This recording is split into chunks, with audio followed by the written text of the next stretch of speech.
Look, I think this, to begin with, this variant is serious, but it's not worth panicking about. But from everything we know about it, it does seem like it to some extent, it is going to be quite transmittable. It's already arrived into the country, even with the bans of travel from South Africa and countries. And the reality of it is that we're going to have to depend on the safeguards that we now have, which we didn't have a year ago when we were in December, which is the vaccines, which are still going to likely provide a reasonable level of protection, particularly now with boosters likely to be approved across the population.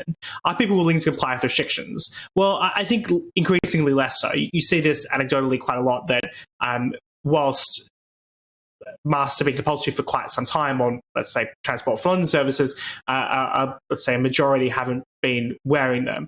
As well as people have kind of got back to normal life. The fundamental question, though, is what is necessary and reasonable? Is it reasonable to bring in more restrictions at this point in time? And I don't think beyond what the government has announced, there's any need to go any further. What they've done is simply going to slow down the virus to some extent entering the country. That might be important if the new variant does end up being quite dangerous. In the just as likely event that the new variant doesn't end up being particularly dangerous, I think I'd like to see the restrictions go away as quickly as possible.